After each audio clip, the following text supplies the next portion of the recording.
Okay, we'd like to get started. Thank you all very, very much for coming out tonight. We are more than happy, elated to have such a notable speaker tonight. Ray Hanania has a really great biography. He has been nominated for Pulitzer Prize by the Sun-Times when he was writing his reports for them. He is a Chicagoan. That he was born in Chicago. His mom was born in Bethlehem. His dad is born in Jerusalem. His dad served in the OSS, which is now called the CIA. Ray himself is a United States Air Force veteran in Vietnam. Although, what were you, 12? 12, okay. He was 12. In 1980, he started at WLS, and he is still an on-air personality now. Not necessarily on WLS, just different stations that carry him. He has been syndicated across the country, though. Syndicated across the country. He's published newspaper. He's been a political spokesperson.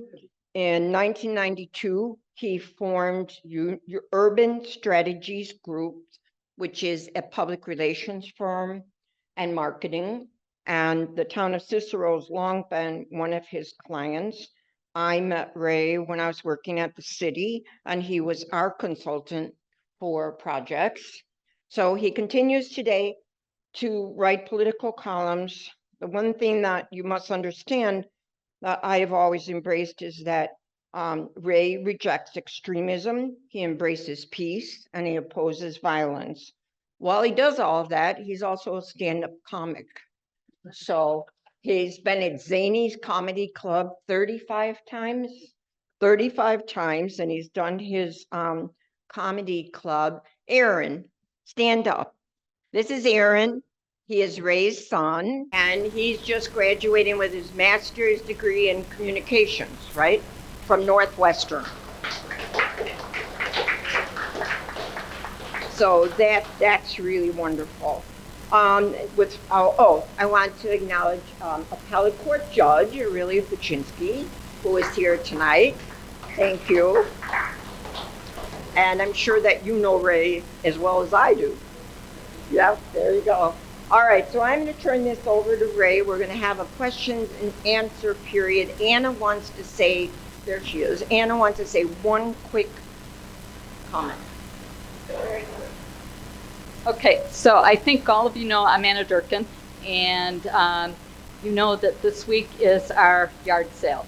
So we have been, for all of you that have already volunteered, thank you. But for those who are able to still give a few hours, either Friday for setup or Saturday cleanup or day of, if you can leave a message on the Norwood Park Historical Society phone, and I will get back to you. We appreciate all of your help. Obviously, all of this money goes towards the maintenance and the upkeep of the house and further programs that we can provide. Thank you. And if anyone wants to buy any books, the sale starts Saturday, but the books are all in the other room. And I think that in recognition of you coming out on such a hot night, we'll let you shop. So if you want some books, there's some great books there. Okay, without further ado, I give you Ray Hanania, my friend, and everyone else. Thanks. Do I need both? Good. I don't need both. So I was born an olive-skinned baby boomer Arab who grew up in the heart of Chicago's racial tension on the southeast side of Chicago near Pill Hill. We actually lived in Bill Hill, which was the people that actually paid bills and the money to all the doctors who lived in Pill Hill, which was a beautiful place. And it was the site of one of the biggest white flights in the country, that southeast side in 1968. The only black person that I ever met was Ernie Banks on Halloween when we go knock on his door. He was the only African American in Pill Hill at the time on the southeast side. And he would get some big club cars. It was like very cool. We did the candy, and then of course being a Cub fan all my life too. Of course, being from the south side, I became a Cub fan because my girlfriend at the time liked the I thought I was white until white flight. And we moved out in 1968. I went to Bowen High School for 2 years, great high school, phenomenal. And we moved out to Bogan High School, and I was there 2 weeks. They just bought a home, my parents bought a home. And the principal, Mr. Avers, now he was really a nice guy, but I was walking through the hallway, going to one of my classes, brand new student, and he grabbed me by the shoulder and he said, "You got to come with me," and took me to the principal's office, and they said that I was too dark to go to school to Bogan, so they wanted me to go to Calumet High School. So my mother, is from Bethlehem. Jesus is my cousin, just in case anybody wants to know, but my mother used that for the first time. It actually got her something. She went to the Catholic Archdiocese. You couldn't avoid, integration and go into a Catholic school. You couldn't go to a Catholic school and avoid, to not go to like Calumet. It was an all African American school. They said I'd fit in there, and I knew I was going to fit in. But I didn't know any African Americans other than Malcolm X and famous people that I saw on TV. Muhammad Ali grew up on the southeast side. I worked at Jewel when it first opened it in 87, Stony Island. And he would come into Jewel, and his bodyguard was an Arab guy whose sister was my mother's friend. And he would say, "Give me that Arab guy over here," and I would carry his bags out in his Continental, the first version of the Lincoln Continental. And he would give me $1 for it. So I thought that was pretty cool. But I was at Bogan, and Mr. Avers grabbed me by the shoulder, and he said, "You got to come with me." And they found my sister, who was a year younger than me, and they grabbed her, and they brought us to the office, and they kicked us out of the school. They said we couldn't stay there. So my parents had to sell the house again, find a new place, and in the meantime, they didn't want me to go to Calumet, so my mother used her Bethlehem origins to influence the Catholic Church to allow an exception, to allow us to go to Catholic school. So I ended up going to this place called Big Weed, Little Flower. I don't know if anybody has ever heard of Little Flower High School. It was a great place. I mean, the nuns taught me how to dance. They loved soul music at the school. It was really funny. James Brown, I can't remember her name. Sister Francis, she'd show us how to slide across the floor. She'd shut the door, play James Brown music all day. I go, "This is great being Catholic." I was raised, my mother and father are Orthodox. I was raised Lutheran because it happened to have a Lutheran school, near where we lived. So we stayed at Little Flower, then we moved again to Burbank, Illinois, which is the Arab capital of the southwest side right now. I was the first Arab family, so it is true. You get one of them in there, one Arab moved in, and all the other Arabs followed. You go there, there's like 100 Arab stores in Burbank. It was a beautiful place. I went to Revis High School. I remember the principal at school called my mother in one time when I was in grammar school and said, "If little Raymond really studies hard, he could be a C student someday." So I thought, okay. Now, I hated English. I couldn't put a sentence together. I played a great guitar. I played lead guitar for a bunch of bands when I was in high school. Led Zeppelin, Cream, those are all the songs that we played. And I had a teacher at Revis High School. This is how lucky I was to go through that racism thing that pushed me into a community where we had never planned to live. So she said, what do you like to do? And I said, well, I play guitar. She goes, well, like what? I said, well, Jimi Hendrix. I could play the Star Spangled Banner with my teeth and behind my back. And I loved lead guitar. I had a Les Paul that I bought in 1968 that I wish I kept. It probably worth like $15,000-$20,000. So she said, listen, why don't you write a column for the school newspaper on rock and roll music? She said, you flunked in English. You've got to do something. It was the third time I flunked English composition, so I couldn't pass it. So I started writing for the school newspaper, and suddenly everybody was talking about me. They liked what I write. They liked rock and roll. It was fun. I was having fun figuring out what to write. And the next year, my senior year, they made me the editor-in-chief of the school paper. I know, right? I couldn't spell. I didn't know, how did I become the editor-in-chief? If you want to know what's wrong with journalism, that's the first sign that there was a problem. So, you know, after that, I went to Circle Camp. I went to Northern Illinois University, and I was still doing pretty bad in English. The newspaper wouldn't hire me because I didn't have any real, other than being a high school newspaper editor. So my draft number was, I think, 32, and at the time, my grades were so-so, so I finally decided, you know what, I'm going to go enlist because they're going to draft me and put me in the Army. And you see all these stories about the horrible things that the Army was going through, how TV was talking about Vietnam.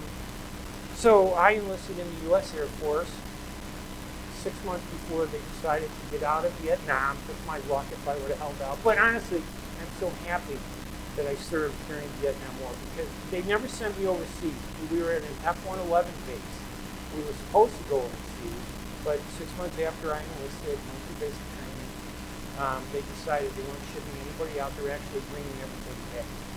So I don't get to join the VFW. I can only join the American Legion. You know, that's it. And I thought, that's crappy. You know, because it wasn't my fault I didn't go to Vietnam. I went through everything. So, but I did get the GI Bill, and I did start a newspaper. And while I was in the military, there was that Arab-Israeli conflict that was going on in 1973. And I happened to be sitting there in the base watching the TV set, and there was an Arab and an Israeli arguing. And the Israeli looked American, dressed American, sounded American. He didn't just speak English, he spoke American baseball English.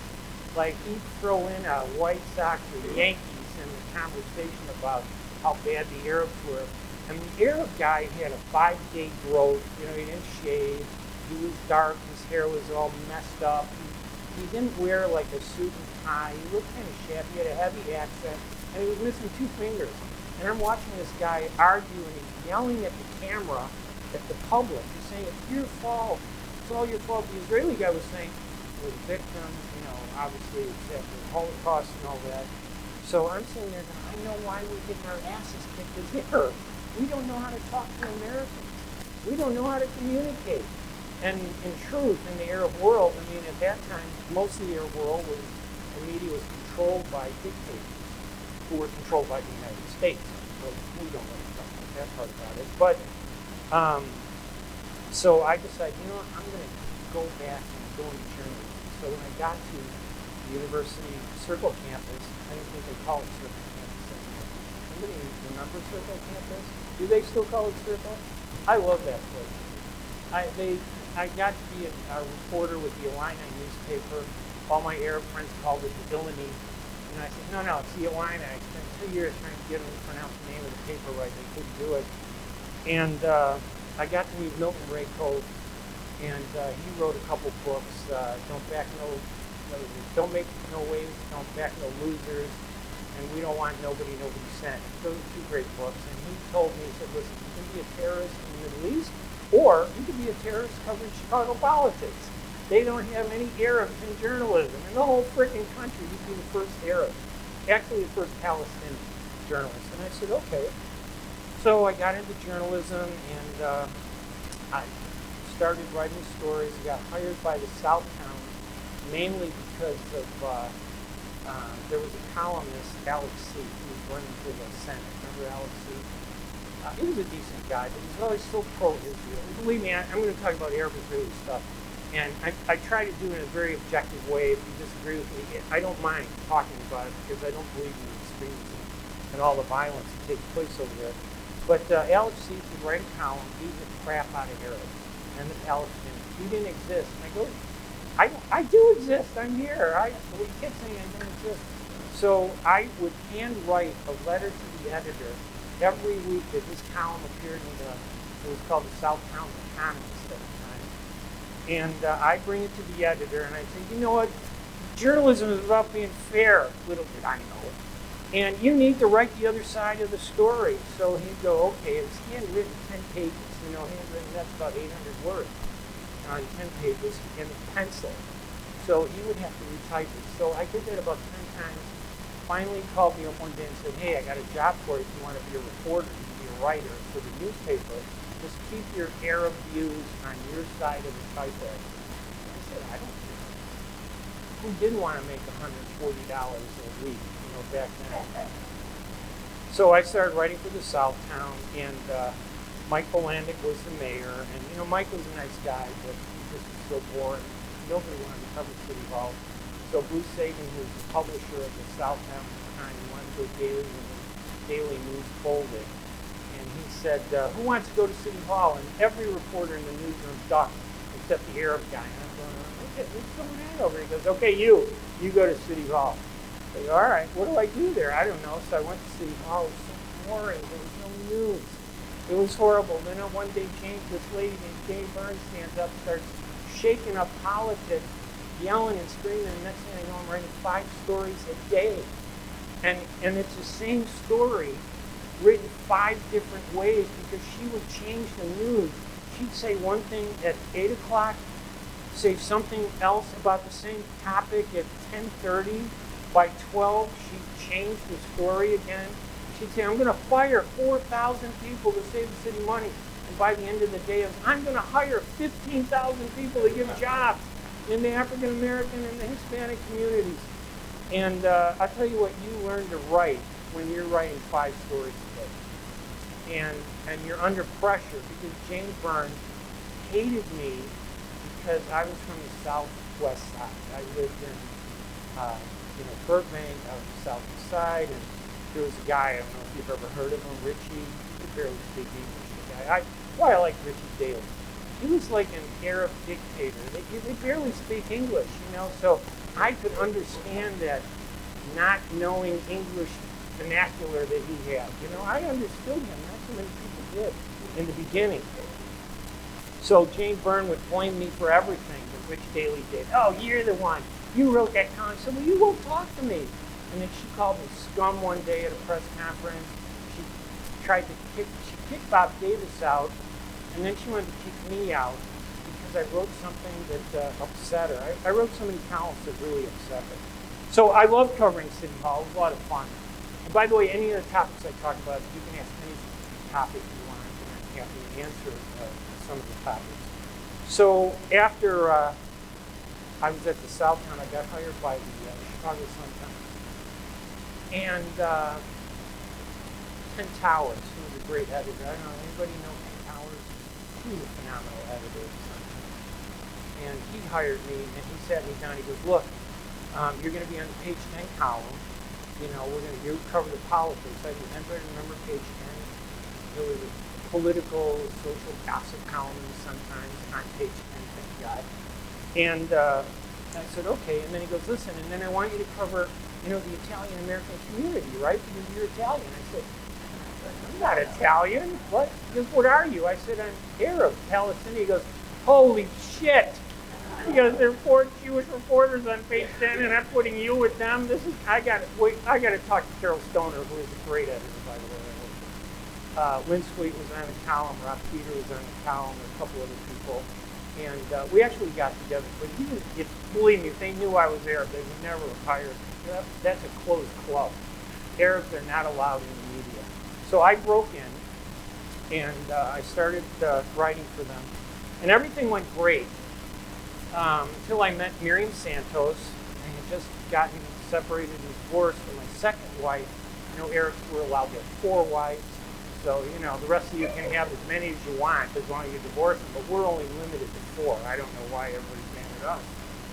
So I met Miriam Santos. We started dating. I left the City Hall beat. I went to the county beat. And while I was at the county beat, the Sun-Times announced that they were going to do a special insert on Israel. It was like an anniversary issue in 1990. I can't remember what anniversary it was, but it was going to be a 50-page insert. And they were sending a team of Jewish reporters from the Sun-Times who were all friends of mine. They knew them. And I remember going to the new publisher, Dennis Britton, who was really a new jerk. If you hear me, Dennis, I mean that, okay? I didn't like you at all. So Dennis Britton, I went up to him and I said, listen, I'm the only Palestinian journalist working in a major newspaper. Israel and the Palestinians are in the middle of an intifada. It's a rebellion in 1990. You got 6 Jewish quarters. Who's great? They're all my friends, and they're going to cover it. Why not include me? I wanted to go there. I said, my cousin is the pastor of the Church of the Nativity. You know, I know people in Bethlehem. I know people in Jerusalem. I have family. We can do it. He goes, no, we're not doing it. I said, why not? He goes, this isn't about journalism. This is about making money. We're going to be selling ads in that magazine. This isn't about journalism. I said, I thought this whole thing was about journalism. So he goes, listen, if you want to take a vacation and go to the Middle East on your own, just ruin your freaking career, use a different F word, he said, go ahead and do it. So I said, fine, I'm going to take 2 weeks off. I went to the West Bank for 2 weeks. I wrote 5 stories from my perspective that I saw living with Palestinians there. You know, collecting rubber bullets. I don't know if you know what a rubber bullet is. It's just, the Israelis are so smart. They take everything and they downsize it. This significant. A rubber bullet is a ball bearing with little rubber around it. And you get hit by a ball bearing, you're going to die, okay? And it's not a bullet. A ball bearing is going to kill you. And I've collected like 100, 200 ball bearings. I remember writing the story. I came back after 2 weeks. I gave it to Britain. He was so upset. He said, we're not running this shit. I said, okay, don't run it. I said, it's up to you. But, you know, I really think you should. They're good stories. So, about 6 weeks later, there was a Tribune reporter, Jim Warren. Jim Warren and I didn't get along very well, and he hated me sometimes. So he called Britain, and the publisher of the paper said, I heard a story that you're censoring the only Arab journalist in America. And Britain called me into his office, and the publisher called me into his office, and they said, you know, you called him. And I said, why would I call Jim Warren? He hates me. We argue about the Middle East all the time. He doesn't like me. They wouldn't believe it. They thought that I gave the story out. I didn't. And he said, well, I told them that we're going to run the story. So we are. They took 4 of the 5 columns I wrote. The editor, who was Jewish, Earl Moses, great guy. He loved me so much, he nominated them for a Pulitzer Prize. They didn't go anyplace. You know. If I hadn't been an Arab journalist, they might have gone someplace, but they didn't. And then Britain told me, goes, the next mistake we make, you're out of it. We're going to be watching. And then about 6 weeks later, one of the City Hall reporters, one of my colleagues, made an allegation that I was helping Miriam Santos with her politics, which wasn't true. Santos had been at their house for dinner, the editor's home for dinner. They knew that I was dating Miriam Santos. But as soon as that story came up, the Tribune got it. They attacked me. They made me quit. I got into a big fight. I sued them. We ended up resolving the lawsuit. I ended up leaving. But I got to tell you, the good thing for me was I left at the height of my career in journalism. I was doing really good. I have 4 Lister Awards that I've won from the Chicago Hiking Club, the Sigma Delta Chi Award for the National Award for column writing. So I'm really proud of what I did. And I ended up representing about 8 politicians, 4 aldermen, 2 Cook County commissioners, a congressman. I'm responsible for 2 of the worst Congress people I've ever known who ran for office. Luis Gutierrez, I hope you're watching. And you know the thing about, I love Luis Gutierrez. He said he was going to do something about immigration. 24 years went by and nothing was done. And I realized that in politics, some politicians need a controversial issue to fight for, and if it ever gets resolved, they got nothing left to do. It's not all politicians, but some. He was one of them. And he and I ended up, he wouldn't pay me, and I ended up leaving. And it was the same with Bobby Rush. I'm responsible for getting Bobby Rush in office. I helped get him elected, and got in an argument about him with him too, because I just couldn't stand it. I only worked for people that I liked. I started my own media company. One of the most controversial people I worked for was the wife of this mobster, Betty Laura Maltese. I met her husband, Frank Maltese, and he promised me that he would stay out of politics. And at the time, because of Miriam Santos, their daily wouldn't allow anybody to hire me. Put the word out, nobody could hire me. So there were no new people that would hire me. So Berdoliak called me up and he said, I got a client for you, Betty Maltese. And I said, oh, you mean Maltese? He goes, yeah, Maltese. And I said, oh, geez. He says, I don't care. You want to work for him or not? I said, yeah, I need to work. I'm happy to do it. So I worked with Betty for 3 years, a very controversial period of time. But during that whole time, I discovered that the mob that was still in Cicero at the time, they're not there now. No matter what they tell you, they're not there. But back then they were there. And they came up with this very sophisticated system of self-insurance. So they would have a Blue Cross that would cover your health insurance. They would have a health committee. They would have a health reviewer who supposedly was independent. And basically, you would go to, you're an employee, you go to the hospital, the doctor would charge you $500. It would get submitted to the reviewer. The reviewer would bump it up to $5,000. The reviewer would then send it to the board, which would approve the $5,000 for your health care costs. They'd send the $5,500 to Blue Cross, and $4,500 would go into a fund that turned out to be $13 million in 3 years. And she was convicted along with, I think, about 8 other people, and spent 8 years in jail. It was very kind. I was very disappointed. Till this day, she hates me. She writes terrible stuff about me. I'm sure you're watching this. So, the one good thing that I did for Cicero was that, because I was a researcher, and I really do believe in facts. I mean, that's just in trouble. I write what I really think is true. A lot of people don't do that. They write what will make you happy. And today's journalism isn't like journalism from the 70s and 80s. Today's journalism is really partisan journalism. It's corrupted by social media and the internet. There are people that read the newspaper, they know nouns, verbs, and adjectives, and how to put sentences together, and suddenly they all become journalists and they all do reporting. And they start attacking you, and they do it quickly, because on the internet there's no thought to it. It's your emotions that got you interested, but it doesn't stop when you, in my day when I was in journalism, you write or type, and it was a thought process. I could be angry about something, but by the time I ended up writing the story, the anger level would come down. The reason, the broad perspective on facts would have an impact on what we would write back in the 80s. And it wouldn't be a bad story. There was still some bias and stuff, but today it's a lot different. So what I did for Cicero was I did some research, and I discovered that Oak Park was actually a part of Cicero when Ernest Hemingway was born. It didn't become Oak Park until Ernest Hemingway was 3 years old. So I remember going to the Betty and saying, hey, every time the media writes a story about Cicero, they go, the town of Cicero, comma, the original hometown of Al Capone, comma. This is like, what, 80 years later, they're still writing about Al Capone? So I thought I was going to get whacked by the mob.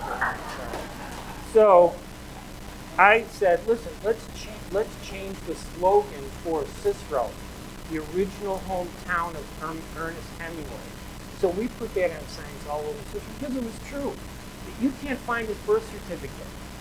Go look for it. You tell me if you can find it. I know they got it buried someplace, but I know it says Cicero is where he was born, because it couldn't have said Oak Park because it didn't exist when he was born. So that changed the narrative. So the media started saying, the town of Cicero, comma, which claims to be the original hometown of Ernest Hemingway, comma. And I remember bringing the first story saying, you're now a controversy because of Ernest Hemingway, not Al Capone. And I thought, okay, that's just basic media, understanding how to change the narrative. I worked for a lot of politicians. One of them was Ambrosio Madrano. Daley finally chilled out about me and got me hired. I ended up working at the city of Chicago in the General Services Department, programming, helping program a computer kiosk called Free Chicago. And it was a kiosk that they put all over the city so that when visitors would come, computers were not what they are today. Back then, that was a novel idea. You go up to the kiosk and you find out what was happening in the city, where it was, how to get information, the time, the calendar, all that stuff. And so Daley allowed me to come back, and it did pretty well. We became pretty good friends after a while. But I do remember the one time when when he was going to run for state's attorney, he lied to me. This was when Ed Burke and James Byrne were fighting with Rich Daley. And Rich Daley came up to me and Pat Hewlett, who all knew in 11-4, and he said, Ray, you're the only one that's going to hear this. No one else knows. I'm running for clerk of the circuit court. I said, what? You're running for clerk? He goes, you can't quote me, but I am telling you I'm going to run for clerk of the circuit court. Now, I wrote a column for the Southtown called Grapevine, which came out every Wednesday and Sunday. And Jane Byrne used to send her bodyguards out to Fort City to get copies of my Wednesday and Sunday column, find out what Rich Daley was up to. And that week, I wrote a big headline that says, Daley leaning toward will run for clerk of the circuit court. That was on Sunday. And on Monday, he held it, and Burke was going to, the reason they did that was Burke was going to announce the state's attorney. And when Burke saw that, he said, wait a minute, Ray Hanania says the clerk of the circuit court, maybe he is. Let's find out. Maybe I'm going to run for clerk of the circuit court. And I liked that Burke, by the way. I thought he is a great guy. So that Sunday, she read the paper and told Burke not to hold his press conference that Sunday afternoon when he was going to announce. And Rich Daley had his press conference Monday morning. And as we're all standing around, I'm thinking, yeah, clerk of the circuit court. And he starts out with, listen, before I make my announcement, I just want to say, Ray Hanania is the best reporter and columnist in the city of Chicago. And I said, oh crap, he screwed me. And then he announced the state's attorney. So, but I've worked for a lot of politicians. Now, you know, I'm Palestinian. My wife is Jew. I didn't know she was a Jew. She told me she was Jewish, kind of a Jew, and I thought that would be okay. She didn't know I was Palestinian. She thought I was Puerto Rican. So, we got along great. We had 900 people at our wedding. We only sent out 34 invitations. You know, Arabs and Jews have these huge families. We had all the Arabs on one side, all the Jews on the other side, and during the whole ceremony, they were flicking pita and matzah bread at each other across the aisle, arguing over who invented hummus. I don't know. And I remember the rabbi looking at her and looking at me because we were married in a Jewish thing. I had to sign something called a ketubah, which is in Hebrew, which no Arab can understand, which is not unusual. We are often forced to sign Hebrew documents, so we have no idea what we're signing. So I signed the ketubah, but the rabbi, he looked at her, and he looked at me, and he looked at her, and he said, Addison, do you take this man to be your lawful wedded husband? What did I do? Look very sneaky, Mr. Hanania. And then he put the glass wrapped in a piece of cloth on the ground and asked me to break it. And then they charged me with a misdemeanor for vandalism and violence. There were 38 casualties at our wedding. They took 1 Jew and 37 Arabs to the hospital. And the headline of the Chicago Tribune the next morning said, Arab terrorist meeting injures Jewish attendee. So, now I started doing stand-up comedy after September 11th because I thought, you know, it would help people understand who Arabs are. Because honestly, the big problem with Arabs, and especially Palestinians, is we don't know how to communicate. You know, all my cousins and uncles are doctors. You know, and I was going to be a doctor. I was in pre-med at Northern Illinois University. And my parents were shocked when they found out that I was fixing journalism after serving during, you know, in the military. My dad and my uncle, I mean, we're very patriotic, it's true. My dad was born in Palestine. He came here in 1926. He left with his older brother because in 1926 the Jews and the Arabs were fighting with each other still way back then. And his brother, Joseph, drowned in the Jerusalem quarry. And the police report said nobody would help him. The Jews thought he was Arab, the Arabs thought he was a Jew, the Christians thought he was a Muslim, the Muslims thought he was a Jew or a Christian. He literally drowned because nobody wanted to help anybody. So my dad was disgusted, so he came here to the U.S. in 1926. And he lived down here on the near north side on North Avenue. And right the week after Pearl Harbor, him and his brother Moses, they enlisted in the military. My dad enlisted in the Fifth Army, and they put him in the OSS to help crack codes. He did a lot of stuff for 4 years, mainly in the Middle East and northern Italy. And his brother Moses wanted to be in the Fifth Army, but the recruiters thought it would be funny. Oh, you're Moses. We're going to put you in the Navy because you'll help part the sea. So they literally, he spent 4 years on a battleship in the North Atlantic during World War II. Both of them served with honor and dignity. They both, discharged honorably. My brother served in the Marines, and of course, I served in the Air Force. And the reason I like that is people would come up to me, a woman after September 11th, and I'll shut up now and take questions. She said, I was giving a speech, and she said, I can't believe you abandoned your Christian faith to become an Arab. And there's a little old lady with white hair, a nice American person. I said, I didn't know what to say. I said, yeah, lady, please don't give me a hard time. I've just been cavity searched 4 times, okay? I can barely walk. Can you leave me alone? So that's when I decided I would get into comedy and try to use humor to show people that, we're not all bad. Palestinians aren't bad, Jews aren't bad, Israelis aren't bad, Arabs aren't bad. They're crazy politics.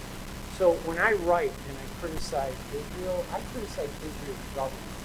When I write, I don't criticize Israelis. My wife would kill me, turn me into the FBI anyway. So. And when I write about the Palestinians, I don't write about Palestinians as people. I criticize the Palestinian government. I criticize Hamas. They're a terrorist organization. So is the Netanyahu government. I'm telling you, they're both terrorist groups. Neither of them, the extremists in the Middle East believe they can get what they want by continued violence. And once the violence stops, they have no chance of winning. So it's in the interest of both extremist sides to keep this conflict going. Because if they can keep it going, each side, whoever has the power, will control it. So anyway, I will take any question you want about any topic. I would be remiss if I didn't say that I've known Lori Kaczynski for years. I covered her, and she thought I was Puerto Rican too. We got along really great. No. Rich Lindbergh, a great author, I've known him for years, also Judy McIntyre, who I worked with. I appreciate it. So if you have any questions about any topic that I even touched on or I did touch on, I'm happy to answer. So thank you.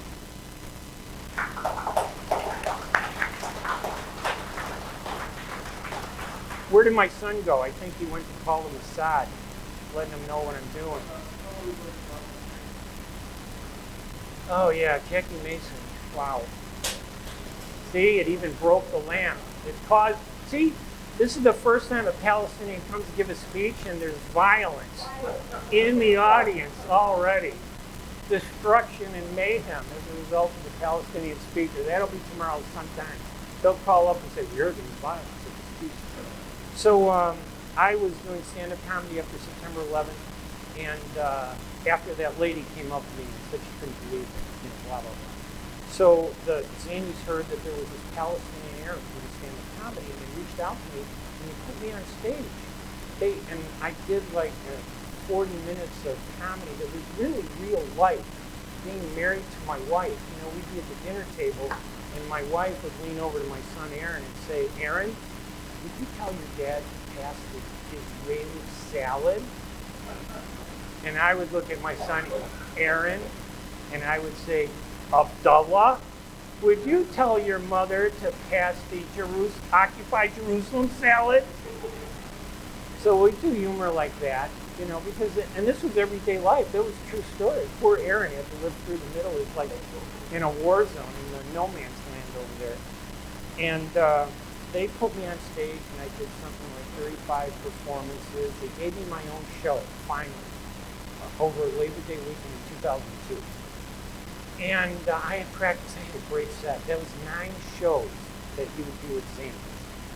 And they were publicizing it and everything. And then Jackie Mason called Zanies and said, I have a new Broadway show, but I have to practice someplace. Can I practice at Zanies? And the owners of Zanies said, well, we got this new comic. Why don't you practice 2-3 of his shows? be the headliner for 3 of his shows, and then I would just continue with the other 6. And they asked me, they said, do you have a problem with Jackie Mason? I said, no, of course not. Just make sure you tell him I'm Palestinian.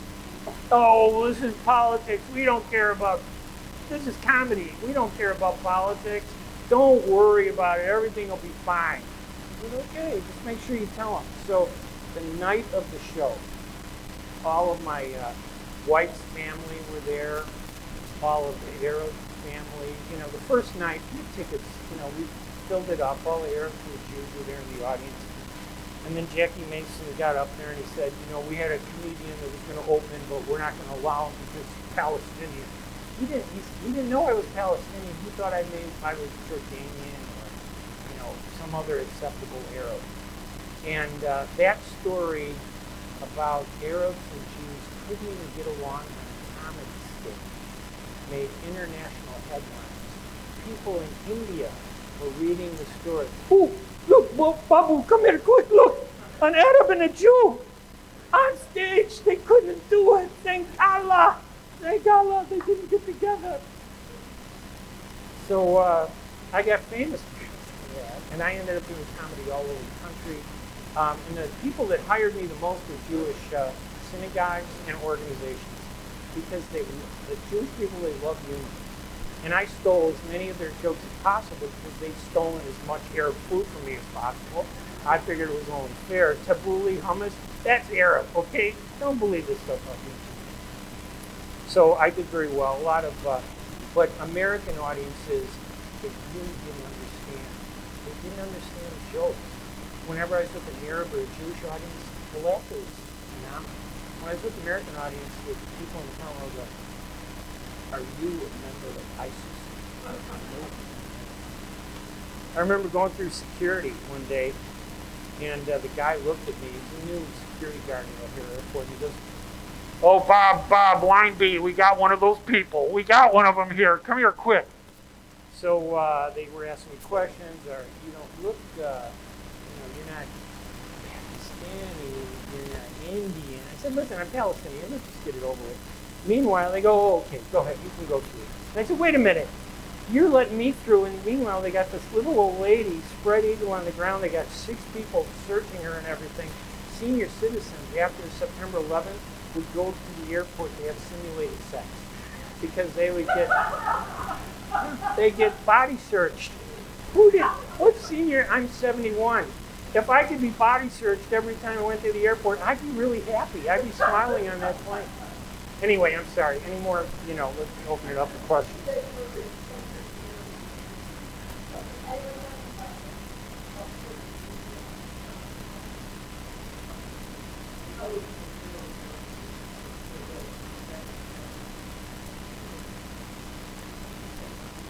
Yes, they were.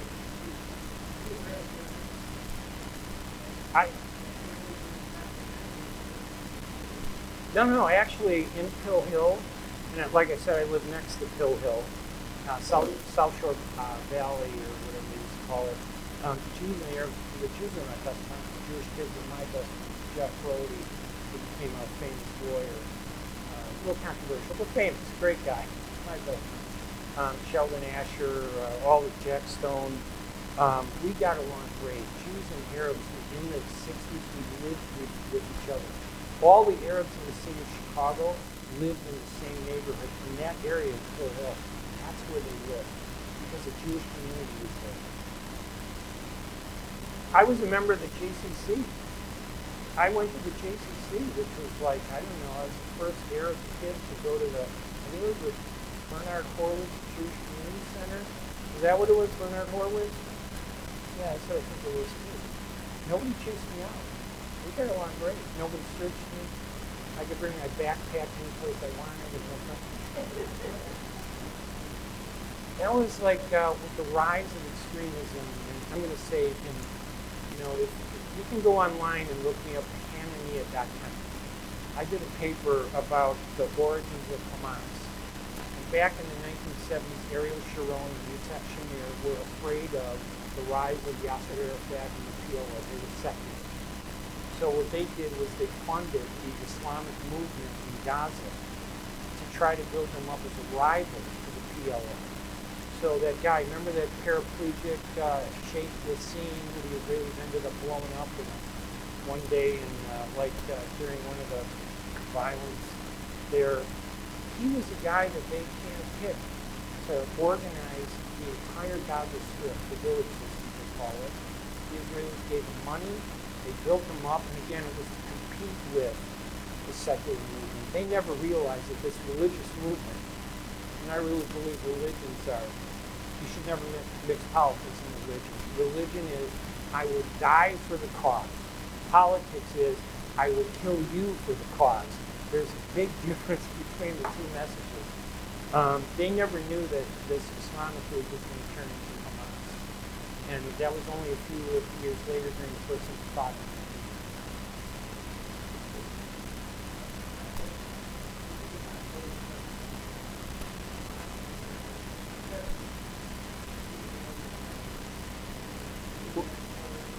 They were worried.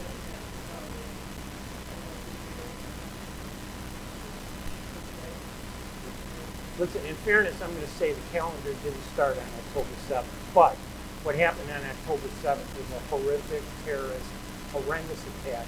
Innocent people got killed, and the difference between me and a lot of other people is I acknowledge the terror and violence of both sides, my own people and their people. And there was a lot of violence prior to October 7th. There were like 230 Palestinians that were killed in the 7 months before October 7th. The media didn't write about it. There were only 2 Arab journalists in the whole country that could admit that they were journalists. Photocopy, maybe Egyptian, but she's not an Arab journalist. In 2022, 400 Palestinians were killed. So Hamas wanted to create something that would prevent Saudi Arabia from recognizing Israel. That's what I believe.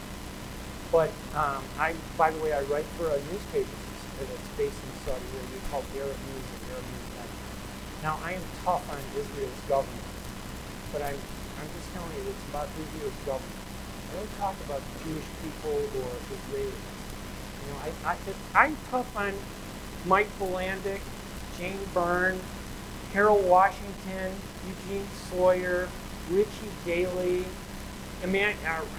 what's the one guy's name that refused to even talk to me? Rahm Emanuel. He hated me, that guy. And I know why, but we wouldn't talk. But I criticized government. That's what a good journalist does. I didn't criticize Jews. I don't criticize people. I don't criticize Arab Muslims. You know, the majority of people are good people. So that was a horrific event. But it's even more horrific today. You don't kill 40,000 people and say that, oh, they're exaggerating the numbers because it's coming from Hamas, while they've killed 100 Arab journalists.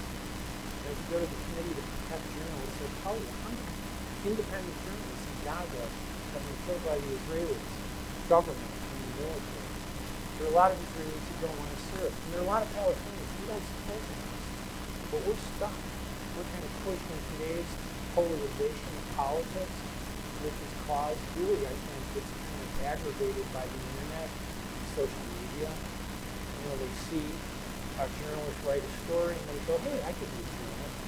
I used to watch Marcus Welby MD. I saw him do heart surgery. All I got to do is cut you open, spread your skin, pull the heart out. It's easy. It's simple. I saw him do it on TV. Why not? It's the same principle. So now we got angry people fueling. When I was a journalist, it was hard to write, to get your stuff out. You had to write it in newspaper. You write a letter to the editor. You know, the first Arab that wrote a letter to the editor of the Time magazine and Newsweek. Remember, Newsweek called me and said, wow, we just want to make sure you are Arab, right? And one last thing I got to tell you, I debated Abba Eban when I was 26 years old. Abba Eban came to Chicago to talk about the Middle East conflict, and he was touring with his book, and Irv Kupferman called me up before I started in journalism. And he said, hey, we hear you're Arab and you speak English really well. Could you come on the show? I said, sure. So I went on the show with Abba Eban, and we debated, but his debate was about politics. My debate was about people. So when it was my turn to talk, I looked right at the camera and I said, I don't know about this guy.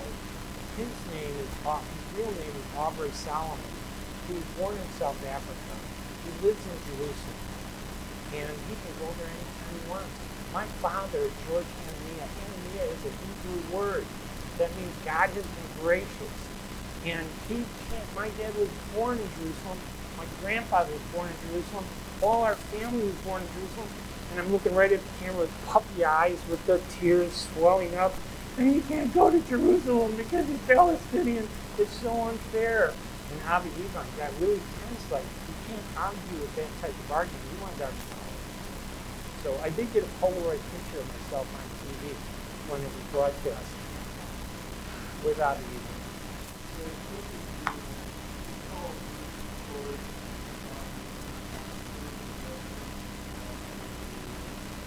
Oh, so I'm writing about the murder of the disappearance of Diane Masters from the Moraine Valley Community College. Her husband was a mob attorney who did all the divorces for the police out in the southwest suburbs.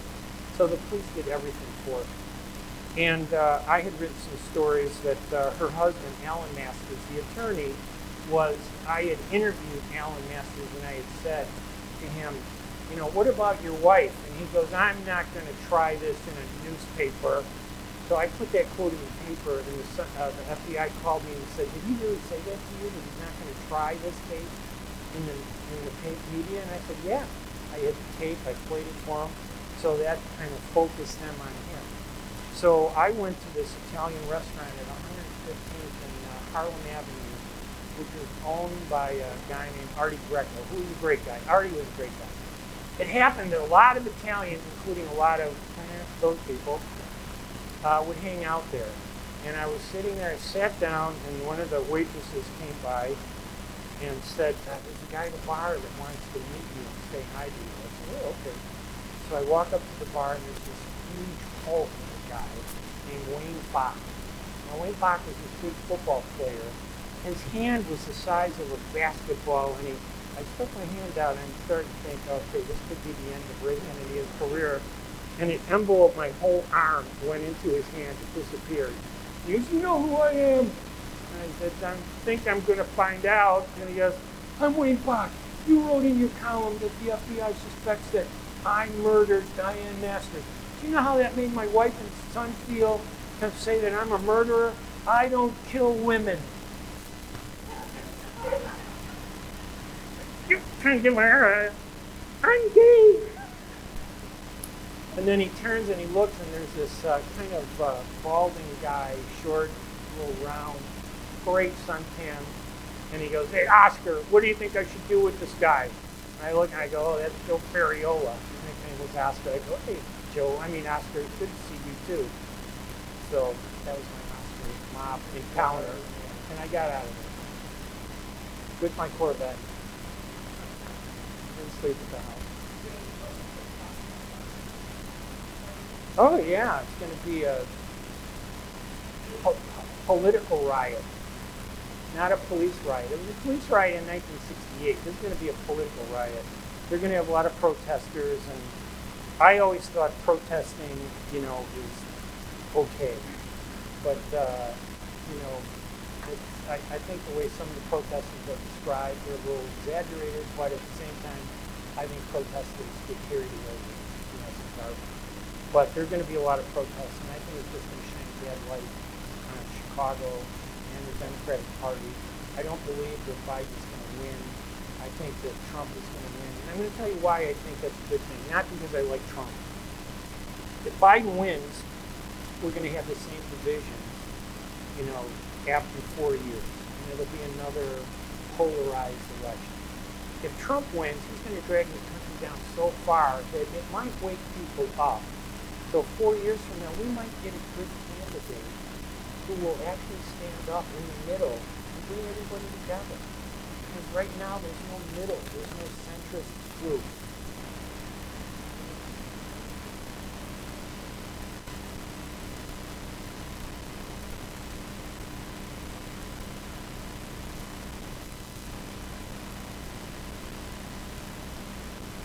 And I think he is old. But I think at some point, shouldn't old people move aside and let some younger candidates, run?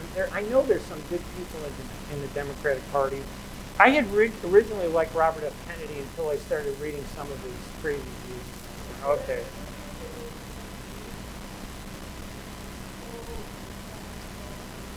Well, he's not, I really believe he has a lot of support from the Obamas and the Clintons. And I don't think he really is running the government. And I don't mean to say that in a disrespectful way, because Joe Biden had a great career. But I think everybody should be treated fairly and the same.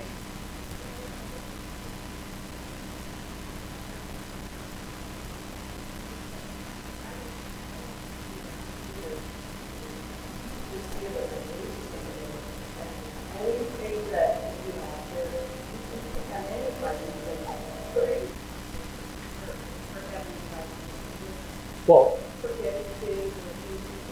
in today's political world, that's what they're focused on. It could be something else, they would focus on that. But this idea that he's lost on stage, that he reads these notes and his teleprompter. Listen, but can I be honest? In fairness, they have said so much more about Trump. I'm not defending Trump, but you can't go a day without hearing some really ugly stuff about Trump. Biden, on the other hand, I think that Hunter Biden stuff really is much deeper than it's been touched on, and it's really terrible. But I don't think we're actually, it is a disservice to all of us. We're the taxpayers. It's our money that's being spent.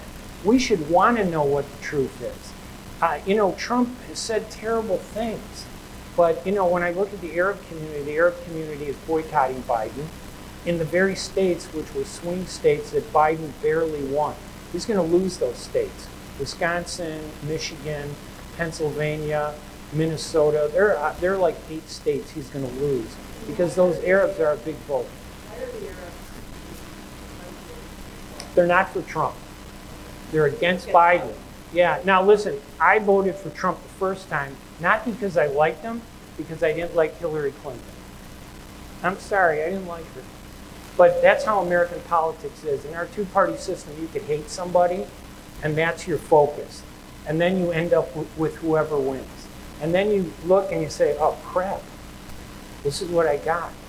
But we should end this lesser of two evils competition. There's some great politicians out there that we could really focus on, and we should break away from this polarization. But it's very hard, and the media has become part of this polarization. They really have. I listen to CNN and MSNBC, and I can't hear anything that I think is fair anymore. And I listen to Fox, and I can't hear anything fair there either. Where do you hear something fair and objective? BBC.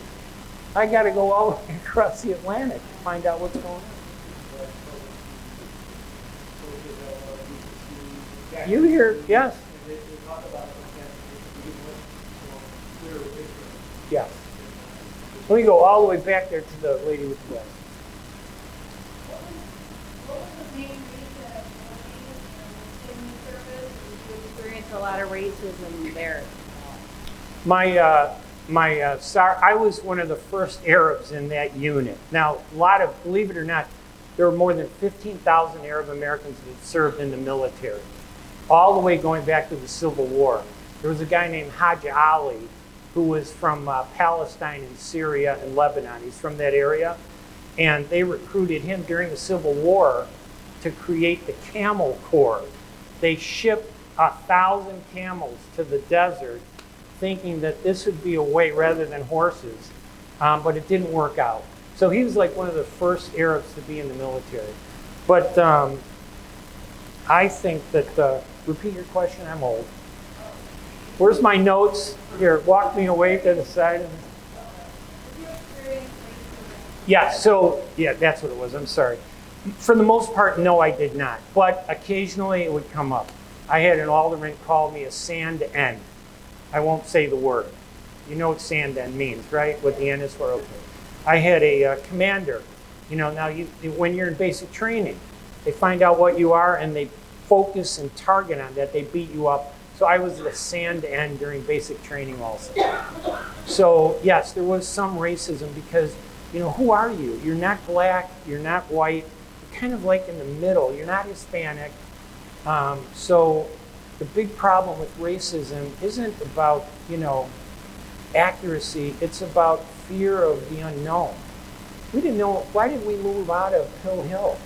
It was a beautiful neighborhood, still is. I go back there and talk to the African American community. They invite me back to talk about what life was like there in the 1960s. I talk to them all the time, and the homes and the neighborhoods are beautiful. And but it was fear. We didn't know who you were, I tell them. I didn't know you. The only blacks I saw were Amos and Andy on TV, Martin Luther King, who was being attacked by the FBI, Muhammad Ali, who, shopped at our store, but stayed away from white, the white employees, and always picked me and said, I want that Arab guy, Hanania. So I would carry his bags out. So, racism, I try to explain to people, it isn't about what you say, but how you say it, to be effective in communications. It's about familiarity. If you know somebody, you become less fearful of them. And I think that a lot of people that people think are racist really aren't racist. They just don't know how to react to somebody that they don't know. And they get shoved in the racism category when they're really not racist. They just don't know you. A lot of blacks don't know whites, a lot of whites don't know blacks, or we only know what we see in the media.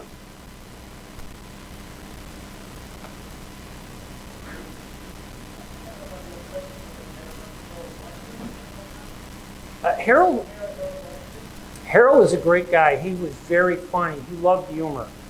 But he also knew he had a role to play. So when we were in front of the cameras, he and Ed Verdoliak were beating the crap out of each other. When the lights were off and the cameras were gone and we're in the City Hall press room, Verdoliak would be there and Harold would come down sometimes and they'd be joking like they were friends. I don't believe Verdoliak was a racist. I think Verdoliak used race as a political instrument, which isn't as good. It's not as bad as being racist, but it's not good. But I don't think that, that he really hated blacks. And I think Washington was the same way. Washington didn't hate white people. He felt he had an image he had to live up to. And I thought he did. And it was sad. Listen, when he died, I remember doing a story about with his bodyguards. He had a heart attack over Thanksgiving, and I interviewed his bodyguards, and his bodyguards thought he had been poisoned, that he had been given a poisoned lifesaver. They believed that that's how the environment was so tense and horrible, that you would actually believe something like that. I think we read this policy here. It's a similar story. Bert was taken to task in city council by Dorothy Tillman. He was calling him a racist. Yes. And when they got into that moved back, They were. She comes up to him, laughing, puts Yeah. her arm around him, and she said that, I got to play for my piece. Yes, they all did. They all had to do that because they're playing for votes. It's a funny thing. I got hired by the Sun-Times because of Dorothy Tillman. I had announced that I was leaving the Southtown, the City Hall meeting that Dorothy Tillman first came to, did a farewell to me, saying goodbye. We're finally getting rid of Ray Hanania. He's going to go be the columnist at the Joliet Herald. I had already signed the contract. They were going to give me my own column at the Joliet Herald, and I thought, okay, this is me moving on. Dorothy Tillman that was her first meeting. She had a hat on her head, and they told her she had to take it off, and she wouldn't take her hat off. So it became a big story, and somebody gave her a bouquet of roses. And Tillman, when they said that I was leaving, came up and gave me one rose. So Harry Golden Jr. wrote in his story that Tillman would only part with one rose to give to Ray Hanania, who was leaving the Southtown to go to the Joliet Herald. The editor at the time at the Sun-Times, Ken Towers, read that and had Mary Budinsky, the city editor, call me and offer me a job. And I said, I just got hired by the Joliet Herald, but yes, I will take the job with the Sun-Times. It paid a whopping $64,000 a year, which was pretty good back then. That isn't a gun, right? You're not going to have a heart attack, sir, because if you have a heart attack, I go to jail for 18 years under the Patriot Act. They never strip that I'm away. not packing. Good. Anyway, Don't blame me anyway for the gun.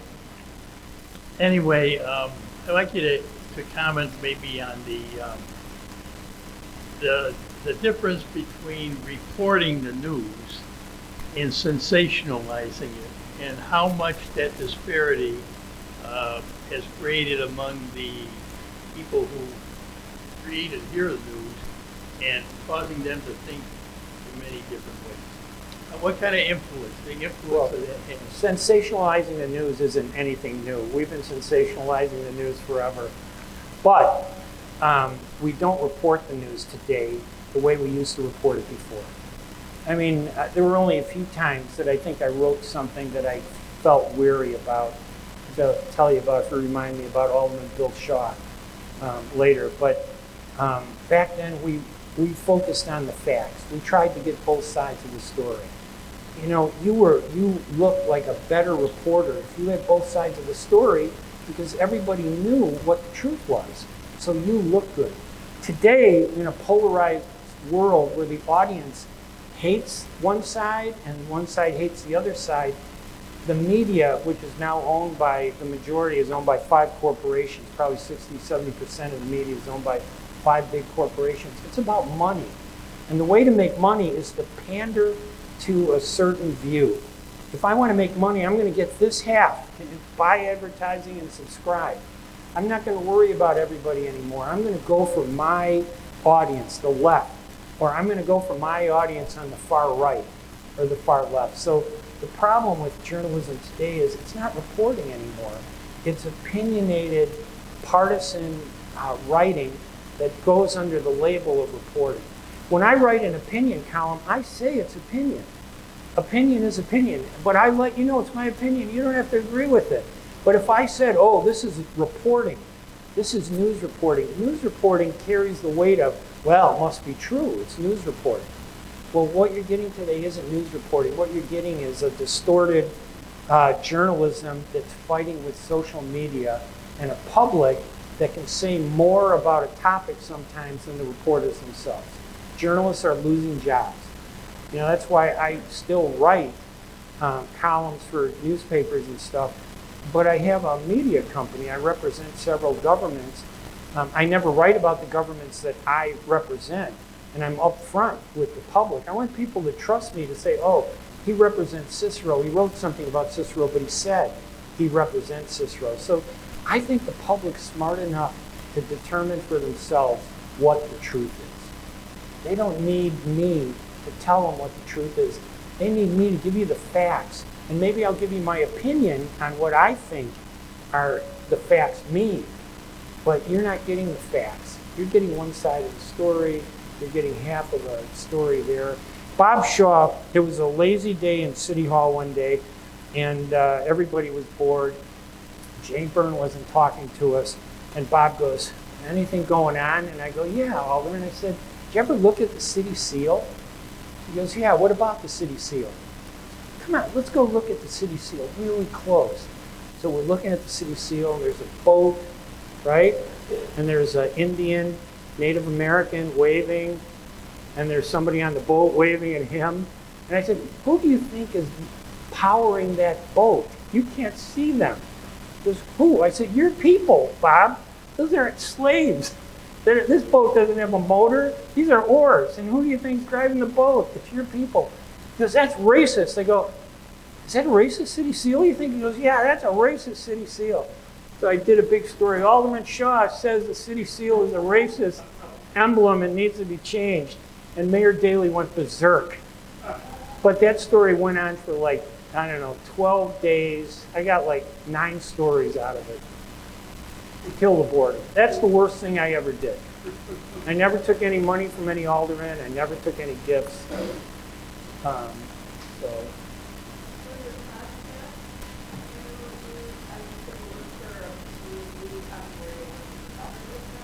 I do media services. Okay, so is that what, and your podcast is just your personal? I do a podcast with Bill Lipinski, called Two Guys on Politics. And we talk about what's happening, in politics. In Yeah. nationally or internationally? Well, yeah, whatever the topic is, we do it every Thursday. Now, the only sad thing about today is my son has heard the whole truth about me, Aaron, and he's going, oh my God, wait till I tell Mom all the crap you said. This could be the end. So, and by the way, my son, he does a great job. He has a company called Star Sync Appearances. And one of the things that I did with Aaron after he was born was I made him keep a journal and handwrite longhand. Even though he had a cell phone, at like 6 years old, he hand wrote everything. And handwriting makes you think about what you're saying and doing. And I really think that's a lost art today. We don't think about what we write. We can just speed it off on the internet. So I think it's done a great job for him. He represents a lot of celebrities, minor celebrities in Hollywood. What's Michael J. Fox's girlfriend's name? Claudia Wells, and the woman that was the Mandalorian chief, Emily Swallow. Those are a couple of his clients. So I like to think that I helped him get into journalism.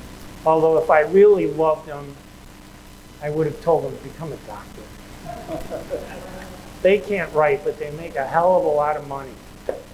I'm going to ask a question, Dad. So with the modernizing of journalism, there's artificial intelligence, tools of that nature that are making a force right now. So how do you think that will impact journalism in the future with like modernizing tools like that? That's going to make it really bad. It's going to be worse. Because you'll have facts with no meaning. Artificial intelligence does rapid, instantaneous research of all the documents that are out there, and it pulls stuff. And when you read it, it goes, wow, artificial intelligence can do a better job with English composition than Ray Hanania could. They can put the nouns, adjectives, and verbs in the proper order, the conjunctive sentences and the single lines and everything. But they can't really assess the reality of something. So we are going down a bad hill, and I don't see it getting any better.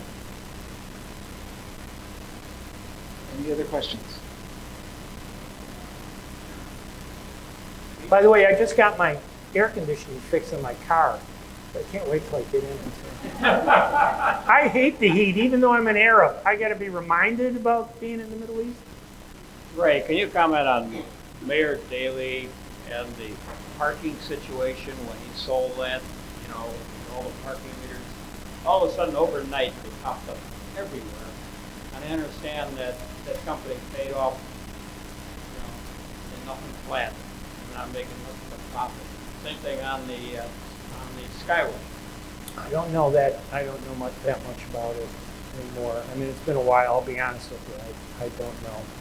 I thought he should have never destroyed Meg's Field, but. Well, yeah. I think personally, the Skyway and the parking because it's not very much. Yeah, possible. Anybody else? Any FBI agents in the audience, by the way? Everybody raises their hand. Any Arabs in the audience? Great security. That's all I have to say. We have security with that. All right, well, thank you all for coming out tonight.